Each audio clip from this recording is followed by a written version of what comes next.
Welcome everybody to this first concurrent session. I hope you enjoyed so far. We are very excited to have today with us Dr. Kathleen Murphy. She is an associate professor of music therapy at the University of Evansville, and she has over 30 years of clinical experience. Yeah, I'm old. No, she's been doing this since she was a kid. That's it. Child prodigy. Well, she has over 30 years of experience working with children and adults in a variety of healthcare, community, and educational settings. So we're very excited to have her here with us today. Thank you.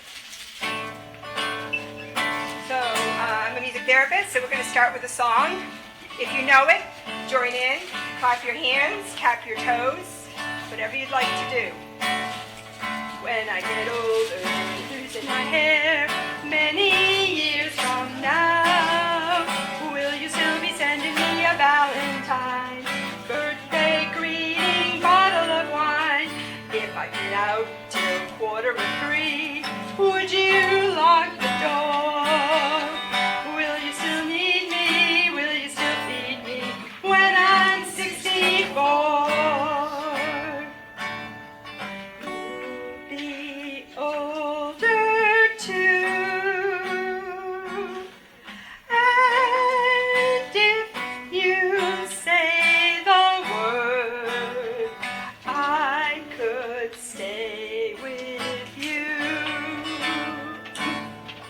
I could be handy, mending a fuse when your lights are gone. You could knit a sweater by the fireside. Sunday mornings go for a ride. Doing the garden, digging the weeds. Who could ask for more? Will you still need me? Will you still feed me when I'm 64? Every summer we can rent a cottage in the Isle of Wight. If it's not too dear, we shall scrimp and save.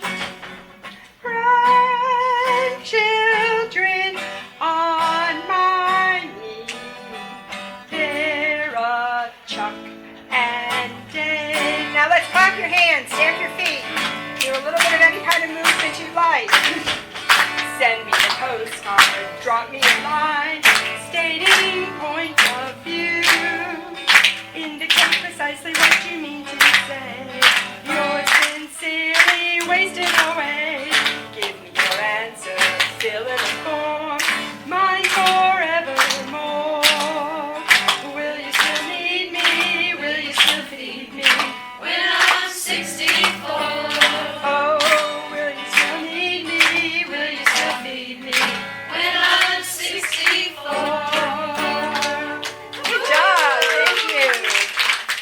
Now, none of you expected to sing that song today, I'm expecting. Yet, you recognized it, you did not have the words, and you were able to recall that tagline.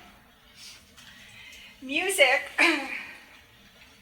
when used as a therapeutic medium or within music therapy, affects the whole brain. It activates the motor areas, the speech areas, and the emotional areas, which is why people with Alzheimer's have a musical memory well into the progression of their disease.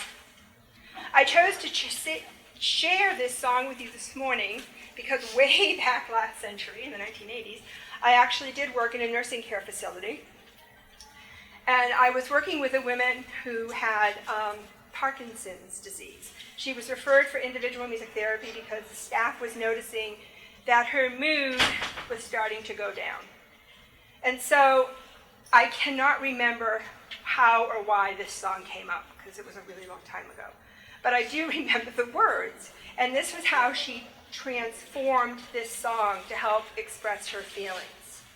Now that I'm older and I've lost my hair, my Parkinson's is setting in, will you still be sending me a Valentine, even though I can't drink that bottle of wine? I'm starting to fall, need help to eat. Are you going to lock me out? Will you still love me? Will you still help me now that I am in decline? words did not all rhyme. And that, in doing that, opened the door for her to be able to talk about what she was really worried about and whether or not her husband was still going to be there and still going to care for her. Now, this man should have gotten a medal for dedication because he was there at 8 every morning and he stayed until she went to bed every night. The only time he was not there is if he was sick or if he had a doctor's appointment or something like that. So her fears, irrational though they were based on what her husband was doing, was really affecting her mood. Now that didn't come up in her exercise sessions. It didn't come up when she was in group activities. She would often refuse to go because she just wanted to be alone. And it was through the relationship that we had developed in the music therapy groups that we were doing that she was able to kind of put all of that into a song. And so that is the power of music therapy. Now, not everybody needs a music therapist, but everybody needs some therapeutic music, and we're going to talk about a little bit of that.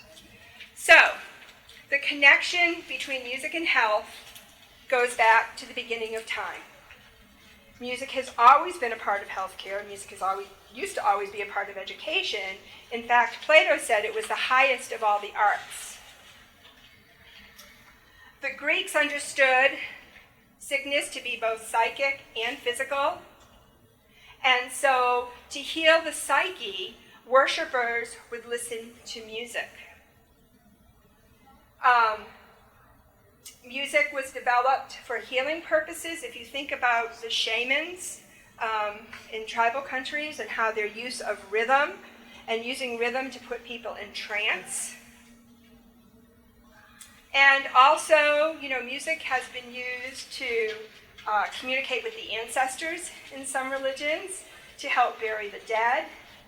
It's used in war to energize, to bring troops together. Unfortunately, our country also uses music as torture, playing really loud, offensive music to prisoners. And some people even believe, the Incas, for example, believed that when they were engaged in music, it gave them supernatural powers.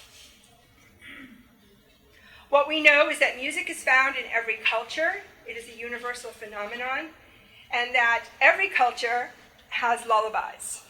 Not every culture has the same musical system or the same notation system or the same scale system. They all have music, and lullabies are a song form that are common across all cultures. We also know that music can elicit dancing and play and have also been used to express social consciousness, religious faith, and grief. So music culturally is very, very important. We also know from the research that music can help ameliorate or decrease pain. And what we do know in a study done by Brat and Dilio in 2005, they did a meta-analysis, meaning they analyzed all of the research on music and its application in medical settings, that when music was present, there were significantly better results. Better yet was when a music therapist was offering the music experience. Music can improve mood and immune functioning. We know from the sing and spit studies that when people sing, they have more salivatory IgA in their saliva. We also know that when people are engaged in music, the brain produces more endorphins and more dopamines, which help to improve mood. We also know that when people begin to learn how to play an instrument, especially as they get older, it helps to slow down or decrease cognitive decline. We know that when people with Alzheimer's are working with a music therapist, that their cognitive decline is significantly slower when there's just music or other activities. As the daughter of somebody who had Alzheimer's, I can tell you that if it wasn't for my music therapist, or my mother's music therapist, I probably would have lost my mind. And she probably would have lost hers a whole lot quicker. And then music in general can provide opportunities for meaningful social interaction. Now, there are a multitude of music practitioners, and there's a handout somewhere in the blogosphere or the email sphere or cyberspace that explains all the different music modalities. We all have a role to play in helping people to maintain health. And I'm really happy to say here in Evansville, we have a really good harp therapist, and we have our Songshine program, and we all understand what each other does, and we're all very supportive of each other. And that is truly uniquely Evansville, because that doesn't happen in other parts of the world. So in older adult care or working with seniors, we're going to define music therapy as the use of music and music experiences within the context of a therapeutic relationship to address the physical, mental, emotional, social, communicative, and spiritual needs of older adults in an integrated fashion.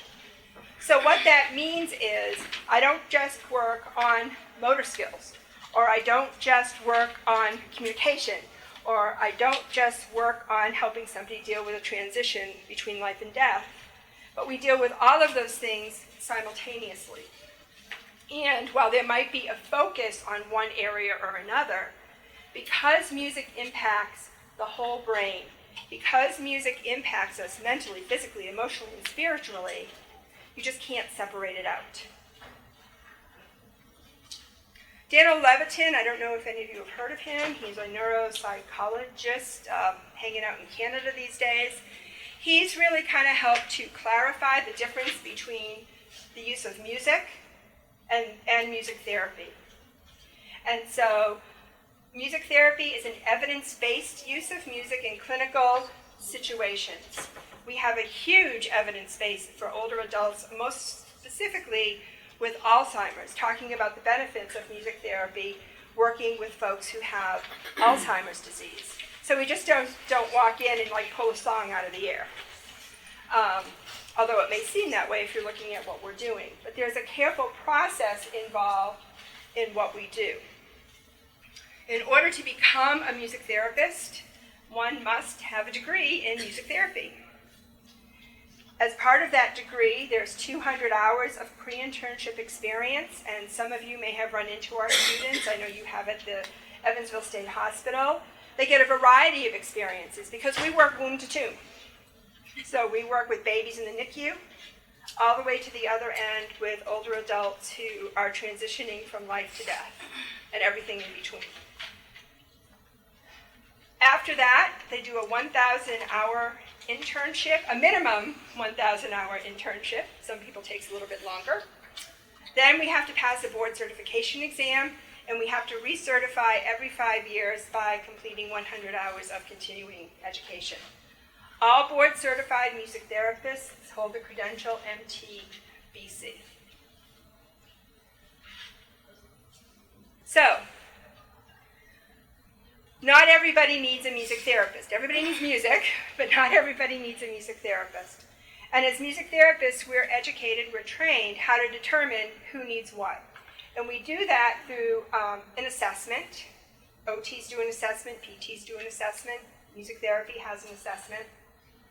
And then we develop individualized treatment plans to address very specific clinical needs. Most people do not need music therapy for their whole life, okay? Just like they don't need OT for their whole life or PT for their whole life. Okay, but they need to be engaged in music or other creative experiences, which is why we're thankful that there are lots of ways to bring music and the other arts to folks. What we do is we create, apply, and manipulate the various musical elements to address clinical needs. We use music in 4 very specific ways. We engage people in listening and having them respond to a song. Maybe we're going to do a song discussion. Maybe we're going to do some relaxation. Maybe we're going to help patients create some imagery. We will never, ever, ever hand a patient a pre-made CD and say, here, use this. If I had a nickel for every adolescent who refused music therapy because some well-meaning healthcare practitioner said, here, listen to this CD, it will help you relax, I could retire in the Bahamas or anywhere I wanted. Our music the way we use music is individualized to meet the needs of the patients, the preferences of the patients, but we also show them how to use the music. Because pain is very common. Okay, so pain can be a physical sensation, it can be rooted in emotional distress, people can be distracted by thoughts, and depending on which of those areas is more prominent is going to determine how we're going to help that person use music. We improvise music, which means we create it in the moment, spontaneously. We recreate music, meaning that we use music that's already been written. And then we compose music.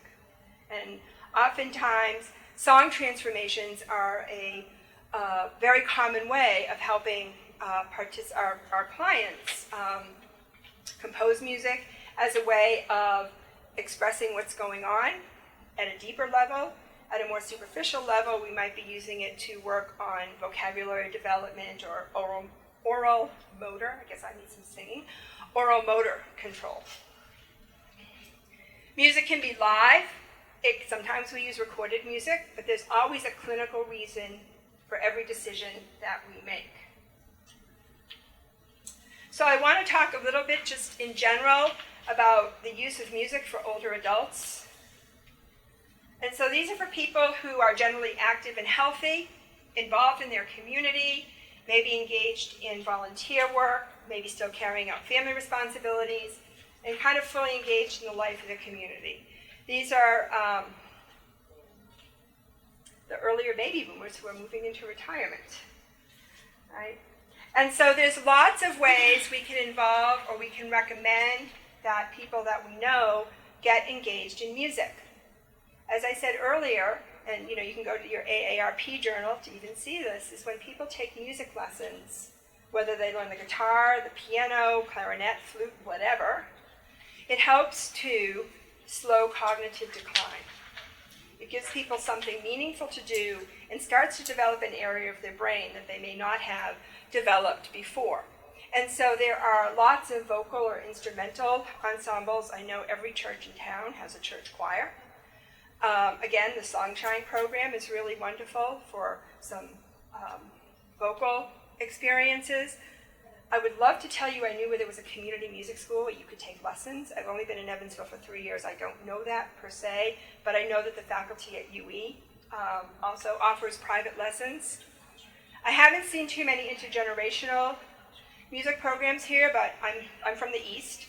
So back east, it would be very, very common for schools to bring their classes to an adult daycare center or a senior center and to do some intergenerational programming where each generation is sharing their songs and talking about music and their memories. And it's really interesting when you see a group of middle schoolers trying to rap for a group of older adults.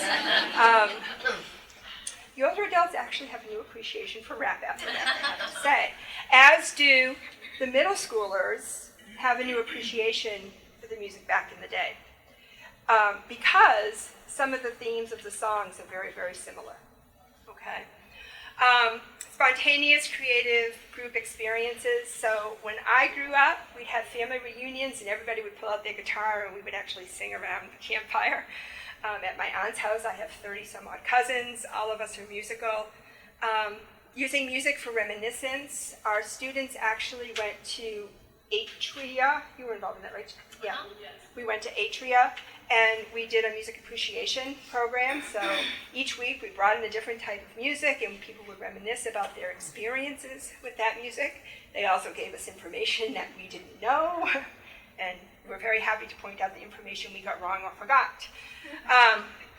Using music for exercise is really, really important. What we know from a study in England, and this really applies more to folks with who are in nursing care facilities, I'm going to assume that it will carry over, is that when there was a OT doing an exercise group and a music therapist, both groups got the same physical outcomes, where the biggest difference was in mood and quality of life.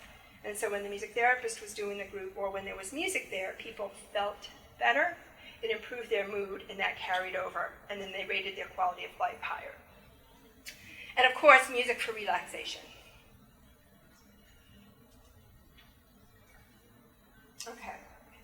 this is just what the research says.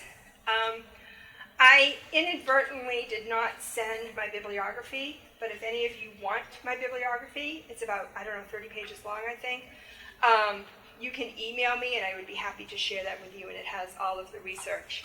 But what we know is that regardless of condition, when older adults are engaged in music, it improves their quality of life. It helps to preserve cognitive functioning. It might prevent, but definitely improves mood, helps to decrease anxiety, and most importantly, provides opportunities for socialization. Because typically, your typical church choir might meet for rehearsal, but then there's those opportunities after rehearsal to go out and have a cup of coffee or to hacienda and have a margarita or whatever your choir decides they want to do. Me, I just go home after my rehearsal and grade papers or write a book. Okay, so any questions on just music in general? It's good for you. Yes, it's very good for you, so please sing. People who sing really feel better about themselves. They have more self-confidence. I tell people I work with, singing in the shower is the best stress reducer that you have, because you got the warm water relaxing you. Everybody sounds great in the shower. Everybody sounds great in the shower. And you got, your endorphins are increasing, your dopamine is increasing, your salvatore IgA is increasing, and your cortisol levels are going down. And you don't want cortisol, that's a stress hormone. That leads to things like heart attack and stroke. You don't want that.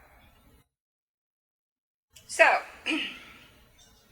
for older adults, music therapy can help to address a multitude of health concerns. Okay?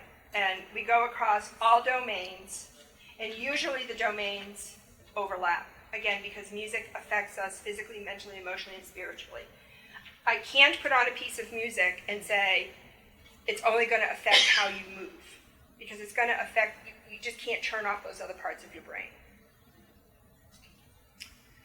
So we know that music therapy can help with pain, and so there have been a lot of studies done with people who have had joint replacements, and when they have music pre and post-op, they have significantly less pain, need significantly less pain meds, which are really important because as people get older, they can't really break down the pain medications.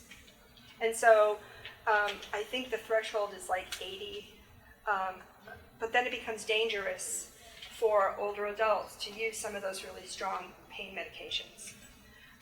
Sleep is a huge problem for folks who are older. Sometimes it's pain, sometimes it's stress, sometimes it's anxiety, sometimes it's mood.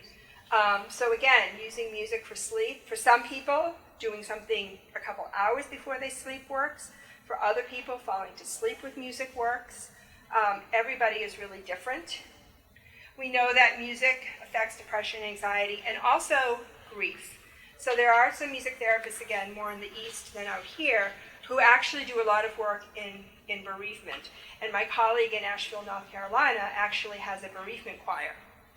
And it's a kind of group where people can just come together who are grieving. And they come together once a week, and they sing, and they work as an ensemble, and it provides kind of a social opportunity and a non-kind of, okay, I'm going to go to a therapist and talk about my problems kind of experience. So why music? Music is a very complex art form.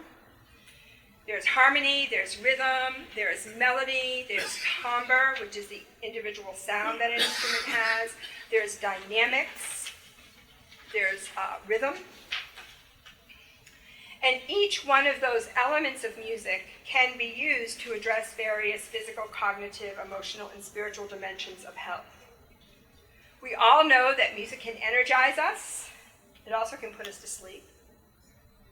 We all have memories attached to music, so you can think of a song that was played when you were married. Maybe you have lullabies that you remember singing to your children. Maybe you remember songs from your teenage years.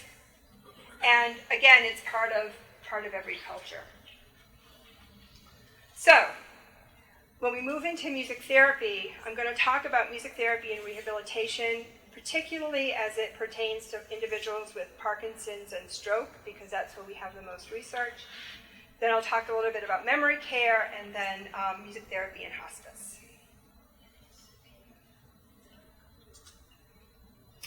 So, these are the type of diagnoses a music therapist might run into in rehabilitation. Many of you may remember Gabby Giffords, the representative who was shot. Her first words were in her music therapy session. So we do work with people who have any kind of traumatic brain injury, with stroke, Parkinson's disease, spinal cord injury, joint replacement. Our research in joint replacement has really been mostly in the surgical end, using music pre and post to help deal with some of that post-surgical pain, pre-surgical anxiety. We know that the more relaxed somebody is going into surgery, the better the outcomes are going to be, the less anesthesia they're going to need, and that when people listen to music post-surgery, that it decreases their perception of physical pain, and they need less pain medications. So, in a rehab setting, all of the music experiences that we use are designed after a careful assessment. Like I said at the beginning, not everybody needs music therapy. And so that's the first thing we decide. Are we going to work with our colleagues and suggest ways that they can incorporate music into the other treatment that somebody's getting? Or are we going to be the ones that are actually going to do the work? Or are we going to co-treat? And again, the coasts are much further ahead than the Midwest, unfortunately, as far as this co-treatment kind of thing happening.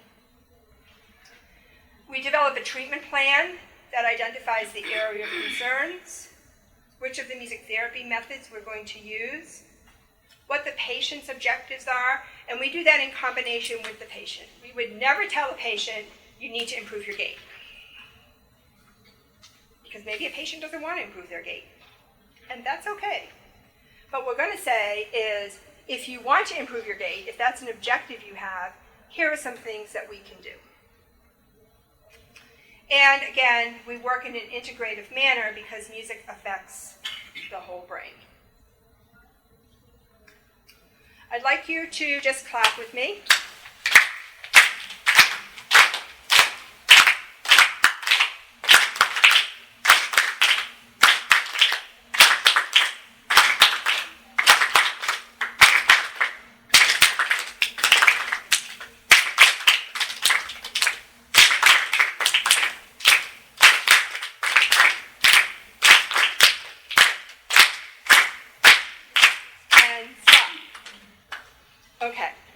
When you were just clapping with me, that is just called entrainment. We were just playing to the same beat.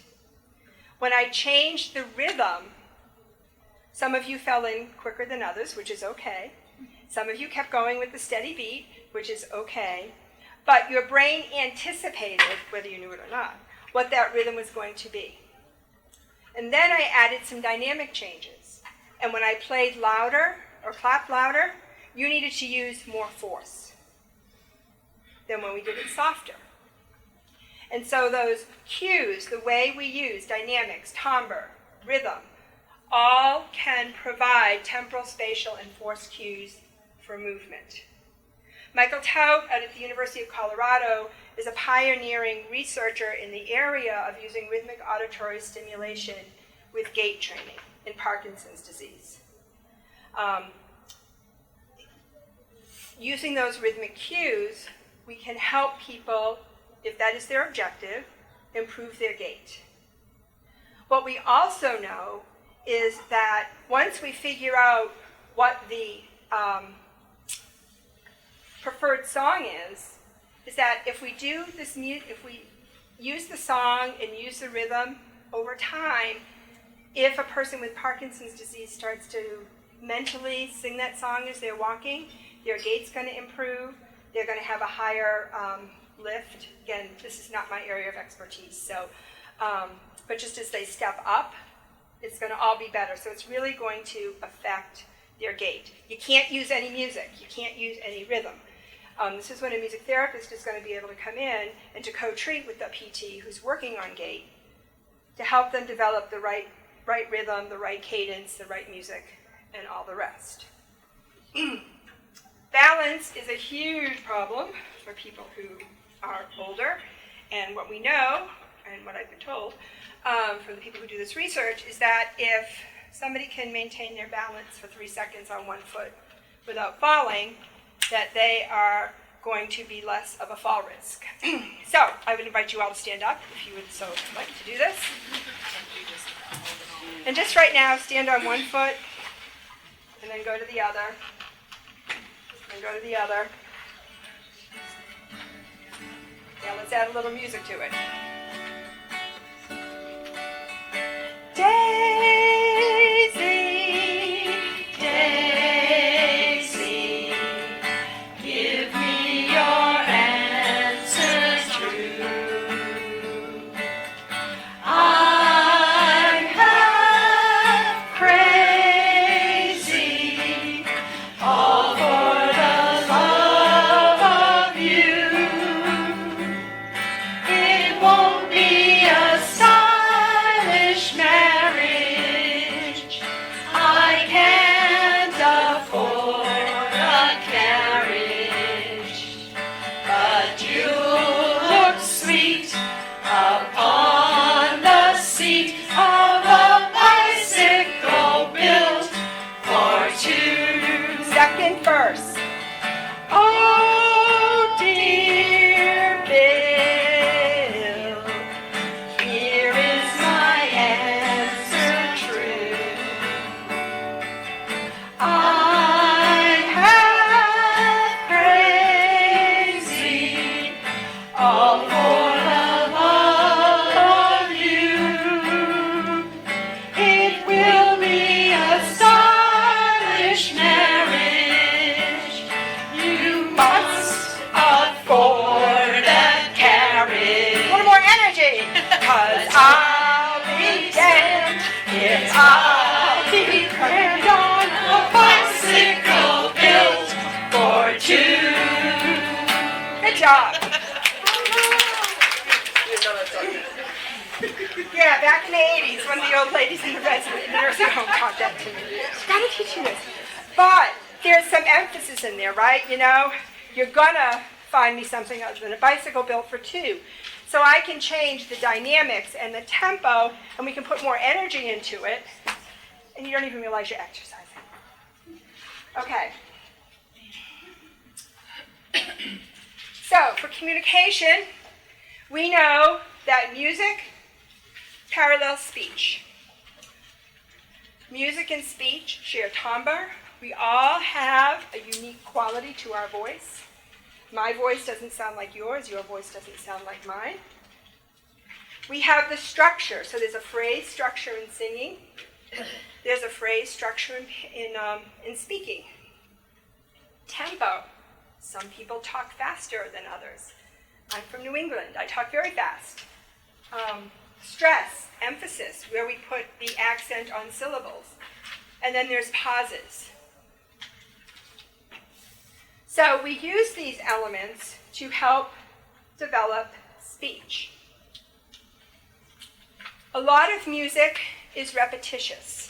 So even when we sang the Daisy song, right, there was a lot of repetition there. The melody was repetitious. Some of the words were repetitious.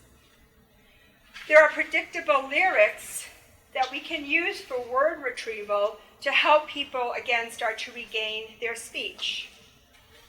You are my Sunshine, my only sunshine, You make me happy when skies are gray. You'll never know, dear, how much I love you. Please don't take my sunshine away. Again, you all know that song. That's all familiar. You pulled it up. If I left out a phrase, you could fill in the phrase. So songs can stimulate memory retrieval, which is very important for people, not just recovering from stroke or Parkinson's disease, but anybody who's in a memory care facility, to be able to have those memories, to remember their past life, to remember who they were, and hopefully that might motivate them as they're moving through treatment. singing also promotes breath support. And I think in the Parkinson's research that we have, the one variable that has the most, or the strongest robust research behind that is helping people with Parkinson's disease to speak in longer phrases.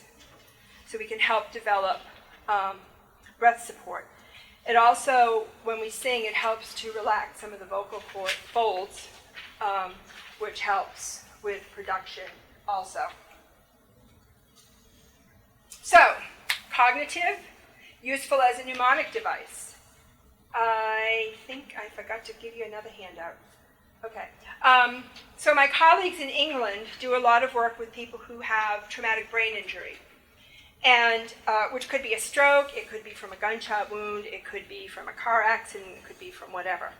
And so oftentimes people have to relearn their ADLs, their activities of daily living. And there are lots of steps in the sequence. So if you think about what you have to do to brush your teeth, right? You have to grab onto the toothpaste, you've got to unscrew the cover, you've got to put toothpaste on the toothbrush, which you have had to pick up, you've got to put all of that down, put water on it, brush up, down, rinse all around. A lot of steps. For people who have had some kind of traumatic brain injury, that's an awful lot to remember. So what my colleagues in England have done, or what they're researching, is putting all of those steps to music, to a song. And so the music therapist working with the occupational therapist comes up with a task analysis of what all the steps are. The music therapist then works to create the song, which is taught to the patient, as well as to the care aides, because the music therapist isn't going to be with that patient 3 times a day when they need to brush their teeth, right? So the music therapist would work with the patient and the care aide and the OT simultaneously to start, and then would supervise the care aide in the singing of the song. We don't do it recorded, because why? Why do you think we wouldn't just record the song and hand it to the patient? Relationship. Well, the relationship, can I alter the tempo on a recording? No. No. So that the song can be sung in the timing that the patient is able to move at. So it might take somebody a really long time to unscrew the cap for the toothpaste. So we might be providing some music or singing for that whole time. And so that's why the music therapist really works on developing a song that can be extended or contracted and not lose its musical integrity. One of the reasons that music works so well is music has an integrity to it. It has a beginning, a middle, and an end. And every culture has predictable musical structures. So,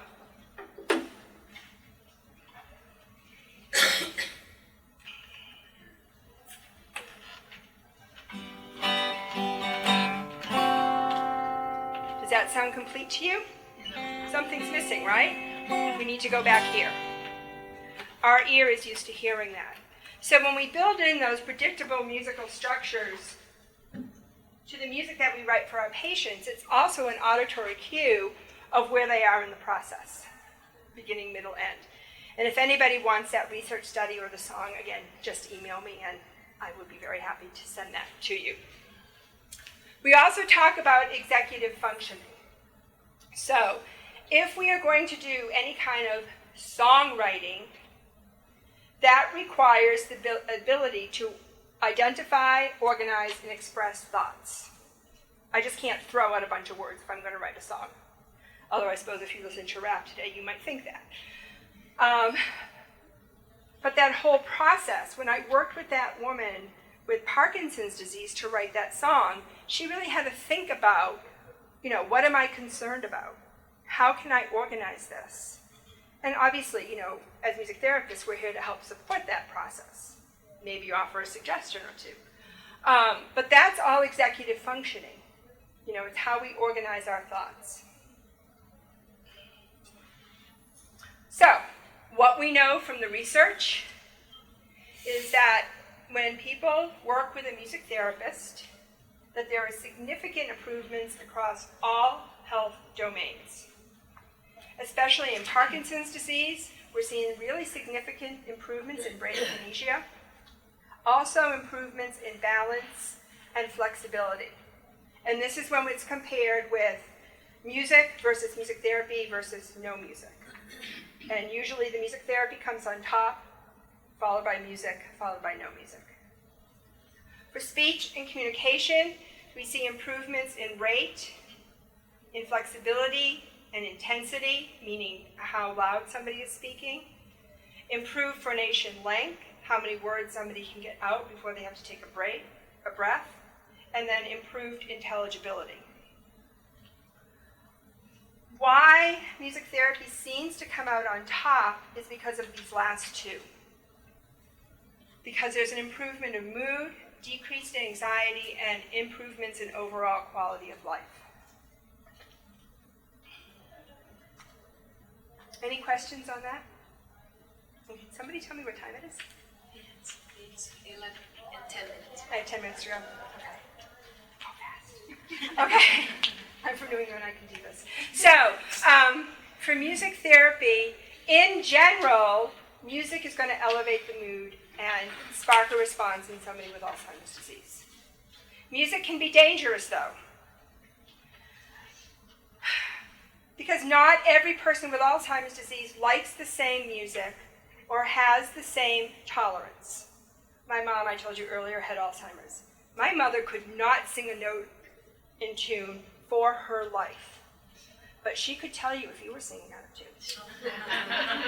And every time they brought her to a music program, she got more agitated because the singers were singing out of tune. It drove her crazy. I hate to interject a That's okay. question at this time. I have a wife that's a music major, and Uh-huh. she's in about her 6 years of Alzheimer's, Uh-huh. and she will not sing a lick. Okay. I mean, is that normal? For some people, everybody's different, She will not sing. and that's okay. My mother didn't sing either, but she might listen, and it might have other effects on her. It might decrease her agitation. What we know from the research is that especially live music and a music therapist working with somebody who's agitated, so we match the agitation in the music and then we bring it down, that can help people to calm down, and there are some carryover effects for that. So it doesn't always have to be about singing, and I think it's really important that no two patients with Alzheimer's look the same. They really don't. And so don't be surprised, if you have a loved one with Alzheimer's and they react poorly or they don't respond. Well, the problem with research is that we try to come up with these universal truths and then try to apply everything to everybody. If you think about the drug studies, right? If you take this statin, your cholesterol is going to go down. Well, anybody gives me a drug, it's not going to work the way it's supposed to because I'm the minority, okay? So that's the same thing with music. Okay, so familiar songs can help to regain memories that have been lost. And it was really interesting for me. I would never be present when the music therapist was working with my mother because it made the music therapist nervous because they knew I was nervous because I was there. And many of them were my former students. And I knew that they were good. So, I'm only going to give, right? So I would listen off to the side. One of my most memorable moments with my mother was when they did a song transformation to the song My Way. My mother always did things her way. I mean, she ruled the roost in my house. And she had kind of lost all of that. She had become very dependent. And, well, when they did that song transformation, and I just heard my mother just talking about all of these things and how she did things her way and she wanted to be strong, well, it brought me to tears, obviously. But it gave my mother that sense of sort of reclaiming, who she was.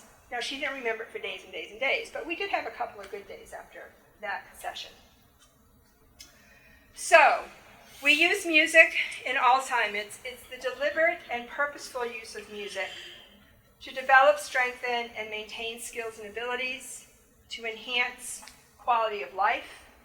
And as music therapists, we understand the indications, but more importantly, the contraindications of music.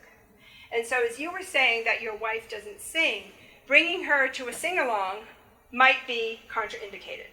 it could actually cause her more psychological distress, which may or may not be manifest in the moment. It might show up later. So, in music therapy, we allow our patients to make choices. As I said before, we would never say to somebody, you have to improve your gait, because maybe they don't want to improve their gait, and that's okay with us. We might help them with that decision-making process if they really needed to improve their gait. It allows people to engage in meaningful social interaction. We can work through some of those emotional issues, such as grief and loss, especially in the early stages of Alzheimer's. And it's really a way for people to engage with their loved ones. When I would sing with my mother, we would have some of our most meaningful interactions because she remembered those songs and it decreased her stress. And for those few moments, she forgot that she was in a nursing care facility. I'm going to skip through all this because we don't have time. You can read it on the handout. But what I want to say is, first of all, that when you bring somebody with Alzheimer's to one of these large group sing-alongs or when there's a music performer, you can potentially increase agitation and confusion, which is going to lead to disorientation, which is going to lead to aggression. So you really kind of have to think about, is this particular music performance the best one for this patient to go to? You've all heard about the iPod project? Okay. So iPods offer individualized playlists, and they can be an important adjunct to what we do. Connie Tomeno, who's a music therapist in New York, we really spearheaded this project, and she really develops a different playlist for every single one of her patients. No two patients have the same list. My understanding from what's coming out now is there are playlists with specific genres of music, which are not really individualized. So, the advantages to this is individuals can hear their chosen music at any time. The disadvantages are, a huge one is social isolation, because when I put those earbuds in somebody's ears, I'm separating them from the rest of the world. And we already know that social isolation increases depression and anxiety, and it's just not good. People can have difficulty hearing. So perhaps a nurse's aide or a nurse is unaware that the earbud is in, and they're trying to talk to the patient, and the patient's got this stuff coming in their ears, and they've got somebody talking at them. It can be very disorienting, very confusing. Individuals can become agitated if they don't know how to remove the device. Some people just hate having things in their ears. The one thing that's not on here, hearing damage. You can set your iPod at a normal decibel level, but they have minds of their own. We were using some iPod Nanos in the NICU to do recordings of parents' voices if they couldn't be there. And I walked into the NICU one day and I heard the Nano that was 3 sections down. It was never set that high, it just jumped. And so for older adults who already have hearing issues, the use of the iPod can actually exacerbate that problem or make it worse. Anybody have any questions? Does insurance pay for music therapy? It depends on what part of the country you live in. About in our part of the country. Not yet. Oh, now, let me take that back. University of Kentucky healthcare system is reimbursing for music therapy. I'm not exactly sure where and how. Most facilities that really are concerned about the health and well-being of their older adults will find a way to pay for a music therapist through the day rate that they get. Because again, not everybody needs a music therapist, right? And so through judicial use of music therapy, you can find a way to bring one to your facility and not break the budget. And I would say, show me any budget and I will find them a way to pay for a music therapist. Yes? If I were you, Uh-huh. you came to my house Uh-huh. for 2 hours, Probably around $50. okay, what if I started lower? say is most music therapists have a sliding scale, and what the going rate in Evansville area tends to be is about $50 a session, but that's always negotiable. I have never ever, I've worked for $5 an hour sometimes, because it's important to me. I didn't become a music therapist because I wanted a Lexus. You know, I became a music therapist because I believe in the power of music. I want to share one more story with you before I go, because music therapists also work in hospice. One of my most meaningful moments was with an elderly couple who had been married 63 years. They just celebrated their 63rd wedding anniversary.